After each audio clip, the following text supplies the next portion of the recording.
জুড়ে নারায়ণের হয়ে ধরণী সৃষ্টি রক্ষা করতে তুমি লক্ষ্মী নারায়ণী। শোনো শোনো হে রাধা রাধা বলে কৃষ্ণ সঙ্গে রাসলীলা জানে না।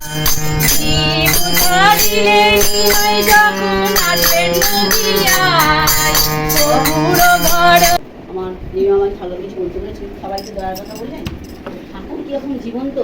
এই দয়ার কথা বলি, ঠাকুরের ঠাকুর বলেন দয়ার কথাই বলতে। এই যে ও বলছিল না বাচ্চা মেয়েটা যে আমাদের এরকম উপলব্ধি হয় গিয়ে নিবেদন করেছি, তো ওই রকম এক ঝড়জলের রাত্রি ওই রকম মেয়ে একটা পড়তে গেছিল অনেক দূরে। তো গাছপালা জিনিস সব ওরও পাওয়া গেছে, এত তুমুল প্রার্থনা করছে, কাঁদছে। তো এক ভদ্রলোক অটো নিয়ে এসে সামনে দাঁড়িয়েছেন, দাঁড়িয়ে বলেছে তুমি কি জানেন?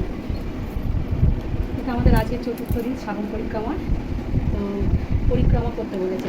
আচ্ছা, যদি বলেছেন পরিক্রমা আমার খুব ভালো লাগছে ব্যক্তিগতভাবে। সত্যি কথা, সত্যি ইষ্টপ্রাণা ভক্তিমতী মা কারো তার বাড়িতে ঢুকলে তো সস্তানে নিয়ে রামধান তেমন হয় না আমাদের, তথাপি একটু উপলব্ধি হয়তো করতে পেরেছি। কারণ মাতৃ সম্মেলন হওয়ার পরে আমরা আলোচনা করি সবিতা দিয়ে, আমি বিশেষ করে, যে যেখানে দেখি খুব প্রাণবন্ত, হ্যাঁ মনে হয় যে সেই বাড়ি খুব ইষ্টপ্রাণা। যাই হোক, আর ঠাকুর আসন তো খুব সুন্দর, কারণ বর্তমান আচার্যদেব বলছেন ঠাকুর আসন থেকে বোঝা যায় সেই বাড়ির মানুষগুলো কেমন। ঠাকুর আসন খুব সুন্দর পরিপাটি। যাই হোক, আমি শ্রাবন্তীর কথা টেনে বলি, পারি না, যাজন করতে পারি না। আমাকে অনেক মানুষ বলে, আমি আজ 25 বছর পরম পিতার শ্রীচরণে এসেছি। 25 বছরে একাধিক মানুষ, এমনকি আমি যে একটা ইষ্টপ্রসঙ্গ করি ফেসবুকে, সেখানে আমাকে কমেন্টস করে, দিদি ভাই আপনি কি সুন্দর বলেন, আমরা কেন বলতে পারি না। প্রথমে বলি, ঠাকুরকে যদি ভালোবাসি তাহলে আমার ডিকশনারিতে হবে না, পারবো না, হয় না, নেগেটিভ কোনো জায়গা পাইনি। দীক্ষা পাওয়ার পর ঠাকুরের দয়া পাইনি এরকম পৃথিবীতে মনে কোনো মানুষ নেই, যদি ইষ্টভীতিটা শুধু পারে। এটা হচ্ছে একটা অদৃশ্য টান। ইষ্টভীতি হচ্ছে অদৃশ্য একটা সুতো, যেটা আমি সবসময় বলি, মানে আমার কনসিল ওয়ারিং, এখানে ওয়ারিং করেছে দেখা যাচ্ছে, তাই এখনকার যারা লেটেস্ট বাড়ি করছে কনসিল ওয়ারিং দেওয়ালের ভেতর দিয়ে দেখা যায় না। এখানে সুইচ, সেইখানে আলো, সেখানে আলো, এর ভেতরে কোনো কারণে কোনো হয়তো পোকায় তারটা কেটে দিয়েছে, সুইচ আমি যতই দিই আলোটা কিন্তু জ্বলবে না, কারণ তারটা কেটে গেছে। সেই অদৃশ্যতা আছে, ভবিষ্যতেও থাকবে। অনেক মানুষ ঠাকুরকে কটাক্ষ করে প্রশ্নের বন্যা বইয়ে দিয়েছিলেন, প্রশ্ন বর্ষণ করেছিলেন ঠাকুরের দিকে, যে ঠাকুর তুমি যে বলো নিজেকে বিশ্ব পিতা, তুমি পৃথিবীর সকলের সন্তান, সবাই তোমার সন্তান, তাহলে পেপার খুললে টিভি, ঠাকুর কি সুন্দর করে উত্তর দিয়েছেন। তখন তো রেডিওর যুগ, তখন টিভি ওঠেনি। বলছেন রেডিও, ঠাকুর খুব রেডিও শুনতে, খবর শুনতে, প্রতিদিন খবরের কাগজ আসলেই কিছু ভক্তরা ছিল সকালবেলায় ঠাকুর পার্লারে বসে, ঠাকুর এটাই বুঝিয়ে দিলেন যে ওই যে বুস্টার যে যন্ত্রটা বসালে তবে আমি অন্য চ্যানেলগুলো ক্যাপচার করবে সেই টাওয়ার থেকে, তবে আমি শুনতে পাবো। তাই ঠাকুরও বলছেন আমি তো পরম পিতা, বিশ্ব পিতা, তিনি সৃষ্টিকর্তা, এই সারা বিশ্ব ব্রহ্মাণ্ড তিনি সৃষ্টি করেছেন। তিনি যখন বিপদে পড়ে, একটা অধিকৃত মানুষ বিপদে পড়লেও কিন্তু ঠাকুর তাকে বাঁচান, ঠাকুর তাকে ডাক দেন, ওরে যাস না, ওরে ওই ট্রেনটায় উঠিস না, ওর ওই বাসটায় উঠিস না, অ্যাক্সিডেন্ট হবে বাসটা কিছু দাগ দিয়ে। সে তো কানে শুনতে পায় না, কারণ ওই যে সুতোর টানটা নেই, সে দৃষ্টিবৃত্তি করে না, সে যে পরম পিতার খাতায় নাম লেখায়নি, তার শরীরে যে তার কোনো স্ট্যাম্প নেই নামের, তাহলে কি করে সে বাঁচাবে ঠাকুর? তাই বলছেন আমি সবাইকে ডাক দিই, আমার কথা তাদের কানে গিয়ে পৌঁছায় না। মনি এত সুন্দর করে বললেন। তাই এই হচ্ছে হবে না পারবো না দিয়ে একটা কথা মনে পড়ে গেল, অজস্র ঘটনা।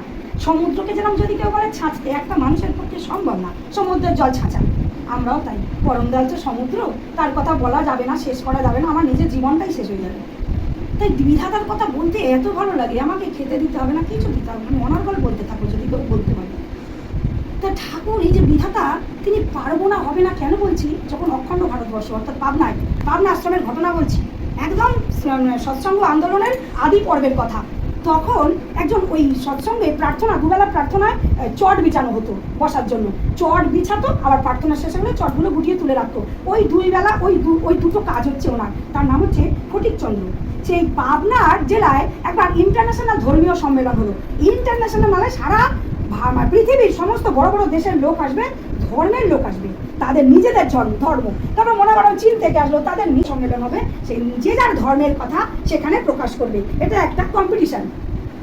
চিঠি আসলো পাবনা আশ্রমে, ঠাকুরকে চিঠি আসতেই ওখানে উপস্থিত ছিলেন সুশীল চন্দ্র হালদার, কেষ্টদাস, কৃষ্ণপ্রসন্ন ভট্টাচার্য, পঞ্চানন সরকার, প্রফেসর, মানে তাবৎ ভক্ত, সবাই হেভি সব এডুকেশনাল কোয়ালিফিকেশান মানুষ।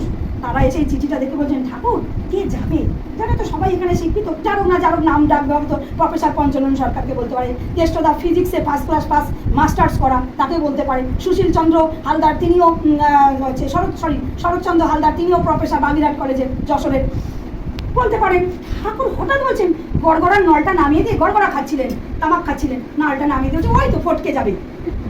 ঠাকুর এটা ইন্টারন্যাশনাল ধর্মীয় সম্মেলন। मेरे चित चरण न लागे, जन्म जन्म रही भूल में नहीं पाया वेदा, काल कर्म के जाल में।